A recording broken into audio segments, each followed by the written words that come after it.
2022년 6월 23일 목요일 새벽 예배를 하나님 앞에 드리겠습니다.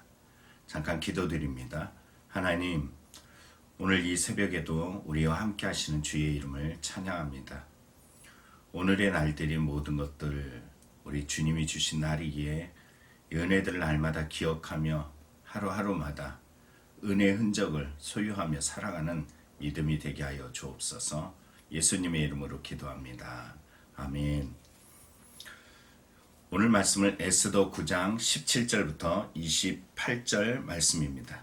에스더 9장 17절부터 28절입니다. 말씀 읽어봅니다. 아달월 13일에 그 일을 행하였고 14일에 쉬며 그 날에 잔치를 베풀어 즐겼고 수산에 사는 유다인들은 13일과 14일에 모였고 15일에 쉬며 이날에 잔치를 베풀어 즐긴지라. 그러므로 시골의 유다인 곧 성이 없는 고을고을에 사는 자들이 아달월 14일을 명절로 삼아 잔치를 베풀고 즐기며 서로 예물을 주더라. 모르드게가 이 일을 기록하고 아하수에로 왕의 각 지방에 있는 모든 유다인에게 원근을 막론하고 글을 보내어 이르기를, 한 규례를 세워 해마다 아달월 14일과 15일을 지키라. 이달 이날에 유대인들이 대적에게서 벗어나서 평안을 얻어 슬픔이 변하여 기쁨이 되고 애통이 변하여 길한 날이 되었으니 이 두 날을 지켜 잔치를 베풀고 즐기며 서로 예물을 주며 가난한 자를 구제하라 하매, 유다인이 자기들이 이미 시작한 대로 또한 모르드게가 보낸 글대로 계속하여 행하였으니 곧 아각 사람 함무다다의 아들 모든 유다인의 대적 하만이 유다인을 진멸하기를 꾀하고 부르 곧 제비를 뽑아 그들을 죽이고 멸하려 하였으니 에스더가 왕 앞에 나아감으로 말미암아 왕이 조서를 내려 하만이 유다인을 해하려던 악한 꾀를 그의 머리에 돌려 보내어 하만과 그의 여러 아들을 나무에 달게 하였으므로 무리가 부르의 이름을 따라 이 두 날을 부림이라 하고, 유다인이 이 글의 모든 말과 이 일에 보고 당한 것으로 말미암아 그 뜻을 정하고 자기들과 자손과 자기들과 화합한 자들에게 해마다 그 기록하고 정해놓은 때에 이 두 날을 이어서 지켜 패하지 아니하기로 작정하고 각 지방, 각 읍, 각 집에서 대대로 이 두 날을 기념하여 지키되 이 부림일을 유다인 중에 패하지 않게 하고 그들의 후손들이 계속하여 기념하게 하였더라. 아멘. 오늘 본문은 부림절이 제정하게 된 날을 보여주고 있습니다. 어떤 특별한 날들이 여러분에게 있잖아요. 생일이라든가. 또 이것을 신앙적으로 말하면 우린 부활절 또는 성탄절. 그 모든 날들의 본질을 잃어버리고 우리는 그 날이 우리에게 주는 메시지가 무엇인지 잊어버리고 크리스마스 때 연인들의 즐거움, 그냥 가족들의 즐거움으로 멈추고 부활절이라는 것도 그냥 예배로 그냥 멈추는 경우들이 있습니다. 그러나 실제적으로 이것이 우리에게 주는 의미는 무엇일까? 이걸 한번 생각해 봐야 됩니다. 여러분, 오늘 살아가는 날들 속에 매일매일이 기념일입니다. 매일매일이 부활절이고 매일매일이 성탄절이고 매일매일이 예수 그리스도께서 나를 위하여 십자가에 대속하시고 구원받은 자들의 날입니다. 오늘 이 날을 기억하면서 살아갈 수 있는 마음, 오늘 부림절의 의미 속에서 우리가 이 은혜들을 다시 한번 재기억하면서 하나님 앞에 살아가길 원합니다. 첫째 주시는 말씀은 부림절은 용납받은 날이라는 것입니다. 무슨 말일까요? 오늘 본문에 보면은 이런 말이 있습니다. 자, 17절 봅니다.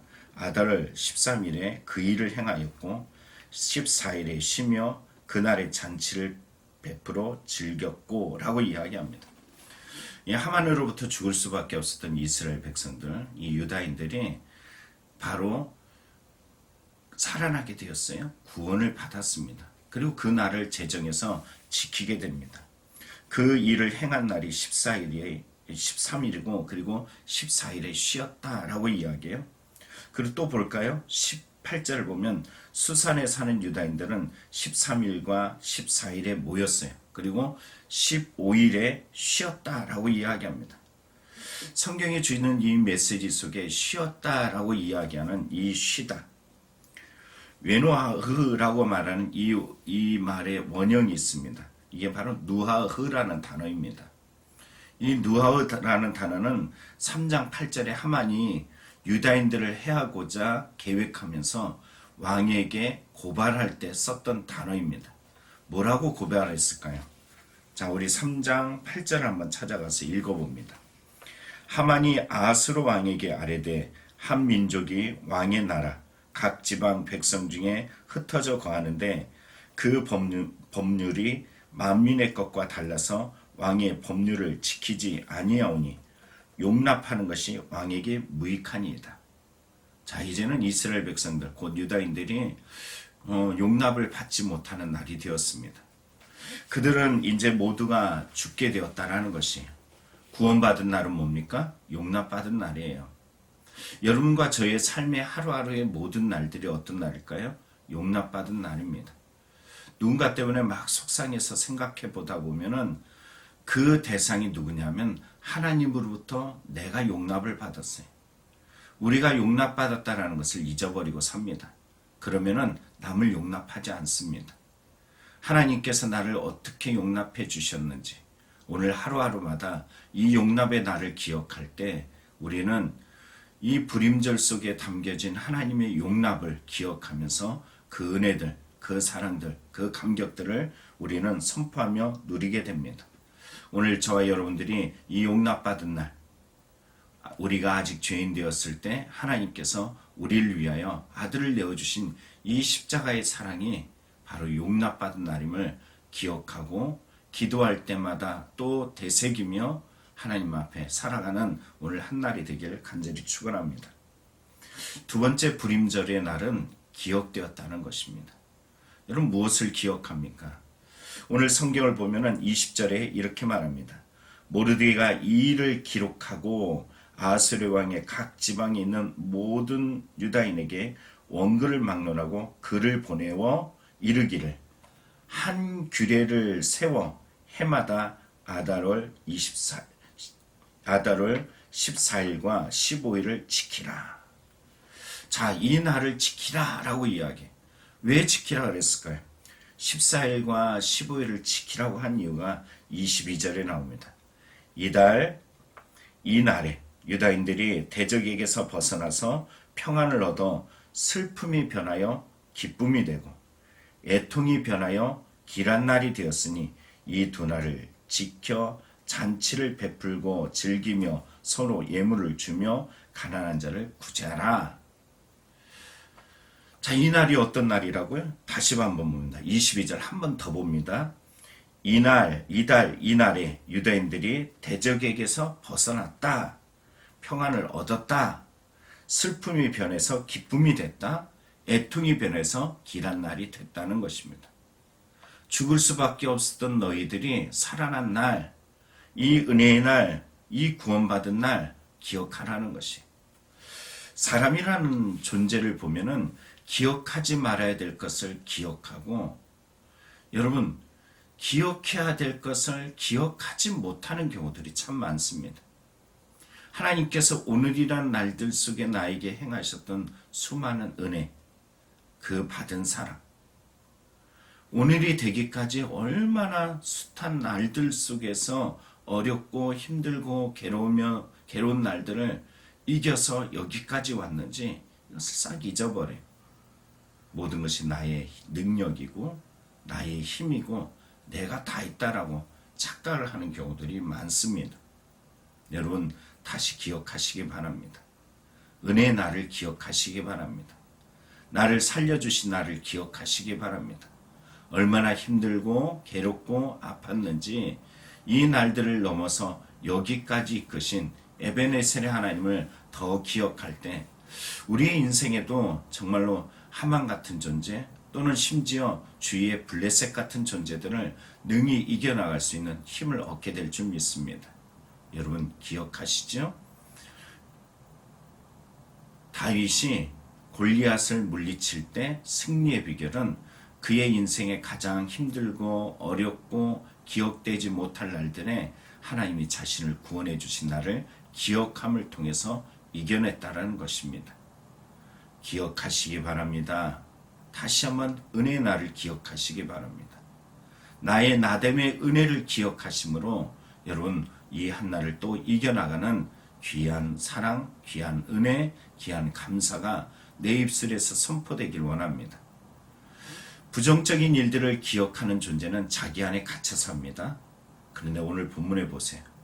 은혜의 날을 기억하는 자들에게 선포된 메시지가 있습니다. 그 메시지는 바로 이겁니다. 22절에 변하여 베풀고 즐기며 그 다음에 어떻게 됐냐면 후반절입니다. 서로 예물을 주며 가난한 자를 구제하라. 자기에게 갇혀있던 존재가 이제는 타인을 돌아보며 그 은혜의 날들을 선포하며 은혜의 통로, 감사의 통로, 힘의 통로가 됩니다. 여러분 힘을 주는 은혜가 있기를 간절히 축원합니다. 마지막 세 번째 부림절에는 어떤 메시지가 있을까요? 여러분 23절을 보면 지속의 날입니다. 이 메시지를 한번 읽어볼까요? 유다인이 자기들이 이미 시작한 대로 또한 모르드게가 보낸 글대로 계속하여 행하였으니 계속했다라고 이야기합니다. 잠깐 뭘 하는 것은 참 쉽습니다. 그러나 잠깐이 아니라 지속성을 가지는 것은 쉽지 않습니다. 그런데 여러분 부림절에는 지속성이라는 것이 담겨 있어요. 찬양을 지속할 수 있는 마음, 지속적으로 기도할 수 있는 마음, 지속적으로 예배드리는 마음. 여러분 오늘 성경에 말하는 이 부림절이 항상 이들에게 기쁨과 감사의 날로 다가오진 않을 겁니다. 그러나 아름다운 기억이, 은혜의 기억이, 사랑받은 기억이 이들의 삶을 하나님의 은혜의 자리로 지속하도록 만들어갑니다. 오늘 여러분 이 은혜 받은 날을 지속하기 위해서 오늘 성경에 24절부터 28절에 이르기까지 이 부림절이 어떻게 제정이 되었는지 자세하게 다루고 있습니다. 하만에 의해서 죽을 수밖에 없었던 이스라엘 백성, 곧 유다인들이 그들이 살아난 이 날을 자녀들에게 가르치게 되었어요. 부모의 입술을 통해서 자녀들에게 은혜 전달의 통로가 되었습니다. 아름다운 말의 통로가 되었습니다. 그리고 이러한 지속성이 자녀들에게 유산으로 남겨지게 되었어요. 여러분 오늘도 우리는 아름다운 말, 감사의 말, 행복한 말, 모든 날이 그럴 수는 없지만 오늘도 주 예수 그리스도께서 나에게 행하신 구원의 날을, 이 감격들을 기억하면서 여러분을 통해서 그 날이 지속되는 통로가 되기를 간절히 축원합니다. 기도하겠습니다. 하나님 아버지, 부림절을 통해서 우리의 신앙을 또 돌아봅니다. 우리의 신앙 속에서 찾아오시는 하나님의 은혜, 하나님이 행하신 일들, 또 오늘이란 이 날이 지난 날들과 달라진 이유는 예수님을 만난 이후로 변화된 우리의 삶입니다. 용납받은 오늘 하루, 하나님께서 나에게 주신 그 구원의 감격의 기억들, 오늘 이 사랑이 오늘도 지속되는 기쁨이 있고 감사가 있고 선포되어지는 통로가 되게 하여 주옵소서. 예수님의 이름으로 축복하며 기도합니다. 아멘. 우리 이 시간 말씀을 기억하면서 함께 기도하겠습니다.